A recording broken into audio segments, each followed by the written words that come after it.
Alright, so we are finishing up the 10.3 notes on unit vectors. So we're looking at the second half of those notes today.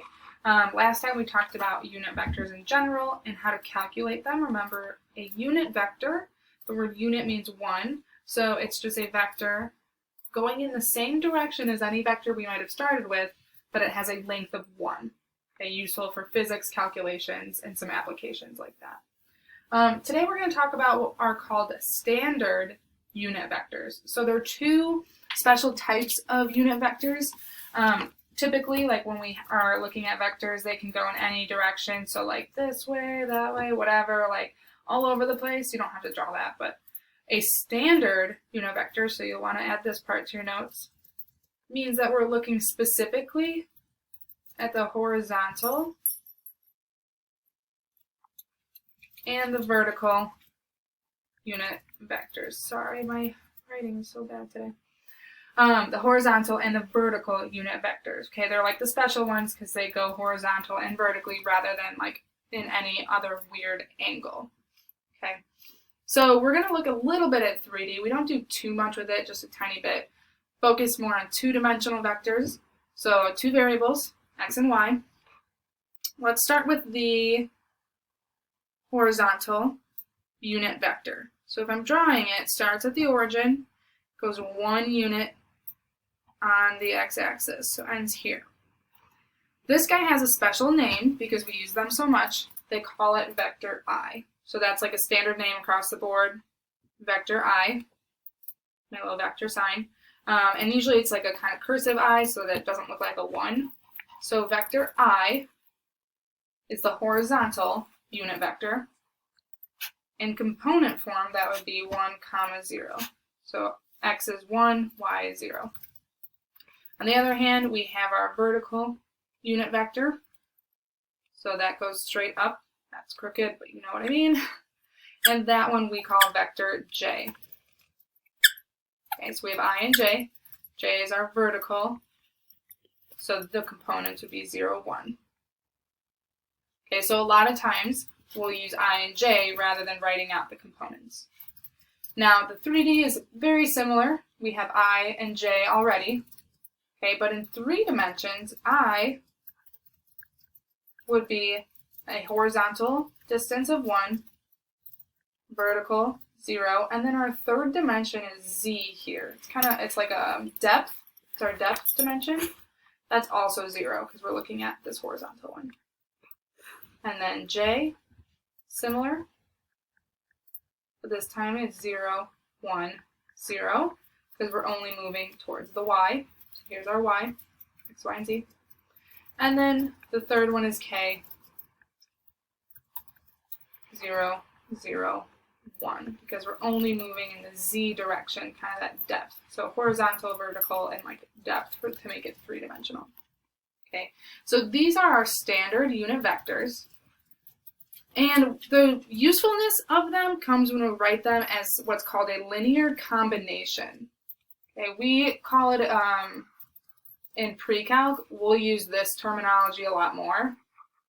So you'll see in the directions, it'll say sum of unit vectors.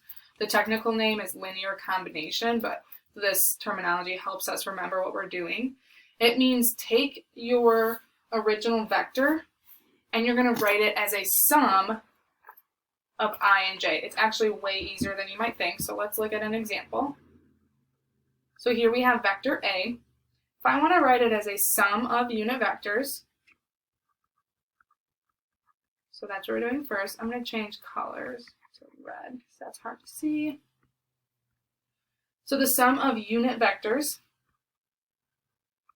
we literally just say, okay, this is our horizontal component. So instead of vector format, I'm going to write it as a scalar, meaning regular number, -13, times that unit vector I. And I'll show you why in a second. Plus, so here's where the sum comes in, the vertical one, so -5, times that unit vector j. Now I can simplify this a tiny bit. Instead of addition here, I'm just going to write subtraction because we're adding a negative. And this is my sum of unit vectors. Now, again, this is helpful for physics people. So We don't see the relevance as much in this class, but we're introducing you to it, so when you do see it in physics, it's a lot easier to grasp onto.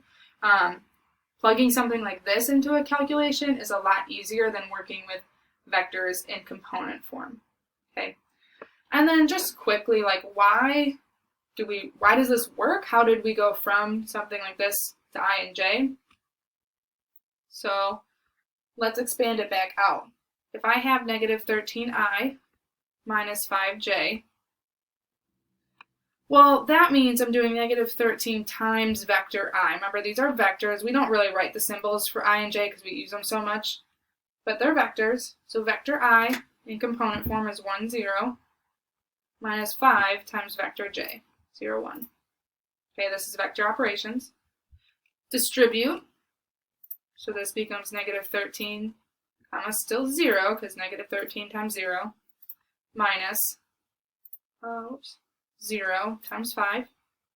And then subtract negative 13 minus 0, comma, 0 minus 5. Simplify. That gets us back to that vector we started with. So basically what we're saying is these guys are equivalent forms of each other. They just look different. They mean the exact same thing. They're different forms so that we can use them in different ways. Okay, this star, you won't have to reproduce this bottom part here. This is just showing why, but this is where we do our sum of unit vectors. Okay. The rest of the question, though, we didn't finish answering. So let's go back. So we found the sum of unit vectors. We got to do the magnitude and the direction. So we're going to do the magnitude of vector A, just like we've been doing, just good practice. Square root of each component squared and added together. Pythagorean theorem, basically.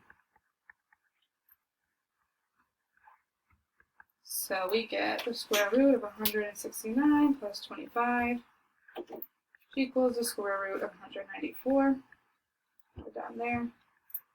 And then lastly, we'll do the direction, or angle theta, inverse tangent of y over x, so negative 5 over negative 13. Type it into the calculator using degree mode. We get 21 degrees. Let's put that in terms of cardinal directions, because when we get it right from the calculator, that's usually how we'll write it. So if I'm plotting this vector, negative, negative is down here, west and south, right? Because remember, this is going to give you an angle in the first quadrant or the fourth quadrant when you type it in your calculator. So to contextualize it or put it where it should be, we're going to say 21 degrees south of west. Okay, or you can do the calculation to figure out the standard angle. Remember, this is like 180 in regular angles, so we're after that. Equals, so, or you could write just 201 degrees in regular angles. Either one is fine. You don't have to do both unless it specifies, but either one would be fine here. Okay. Example 2. Oops. Next page. So here's a 3-dimensional vector. All we're doing is writing as the sum of unit vectors. Let's not make it any more complicated than it needs to be. Remember, for 3D, we have vector I, vector j, and vector k. We have a third one. So we're just going to match them up with their corresponding pieces. So the sum of unit vectors is going to be negative 1 times I plus, so not commas anymore, 13.2 times j plus negative 0.5 times k. I'm fine if you leave this as plus and negative, or you write subtraction, I don't care. That's all we have to do. We're done. That's my sum of unit vectors. These guys mean the same thing, they just look a little bit different. Okay? Alright, so let's look at example 3, our last one together here. So this is kind of putting all the pieces together. So we're starting with 2 coordinate points. So our first step would be to find the vector. So this is not a vector yet. Remember, these are just regular coordinates. Then we're going to write the unit vector in its component form, so with the pointy brackets, and as the sum of unit vectors, so I and j. So let's start with finding the vector. So remember, ending minus beginning. So we'll call it vector EF, brackets, because we're writing the vector, 17 minus -2, -1 minus 5. Simplify that. I get 17 plus 2, so 19, and -6. So there's my vector. Now I want to write the unit vector. This was actually from the last video you watched. So remember, the unit vector itself equals vector v divided by its magnitude. Oops, sorry, that's a v. So remember, vector v is just a placeholder for whatever vector we're working with. So in this case, we're going to do 19 comma -6 divided by its magnitude. But I haven't calculated that yet. I don't know its magnitude. So off to the side, let's calculate the magnitude of vector f.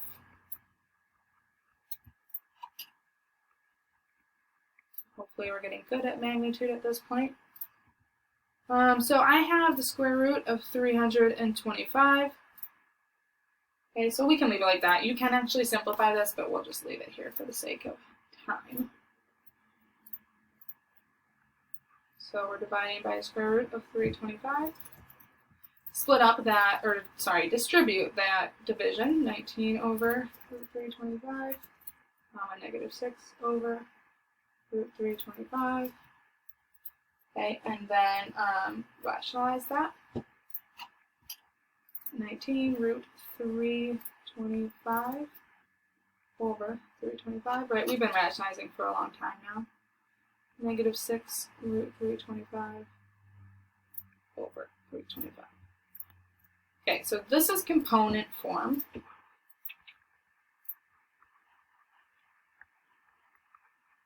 Okay, so that's the first part. That's my unit vector in component form, and then I wanted to write the sum of unit vectors. Don't make it any harder than it needs to be.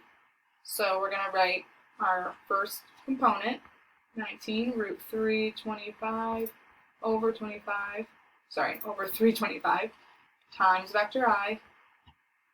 This is a negative, so I'm just going to write subtraction, so minus 6 root 325 over 325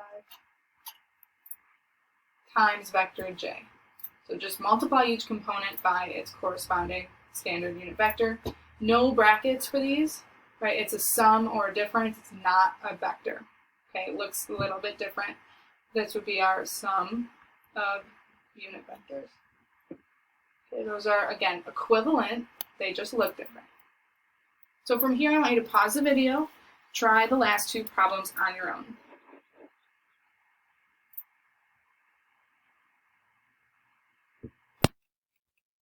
All right, so here are my final answers for these two problems. So here is part A. Again, pause the video if you need to so you can look at the work more closely. The only thing I really want to point out here is for the angle. Again, I know it can be a little confusing. The cardinal direction thing is going to come into play in our next lesson when we look at actual application problems, so it's good practice now. So when you type this in your calculator, you get a negative angle. We don't leave negative angles ever for these vector problems. So in terms of cardinal directions, it's still a positive 35.8 south of east. So here's drawing the vector. I know it's in quadrant 4 because I'm positive, horizontal, and vertical is negative. So I end up in quadrant 4. If I want to write it in terms of our standard angle measures, I'm thinking, okay, here's 360, and then I subtracted that little angle because I'm just before 360 to get 324.2 degrees. And then down at the bottom, my last problem here, kind of like the last one we did together. Again, pause it if you need to see the work more closely. So I found my unit vector. Sorry, I found my vector. These are two coordinates. Found my unit vector and wrote it as a sum of unit vectors.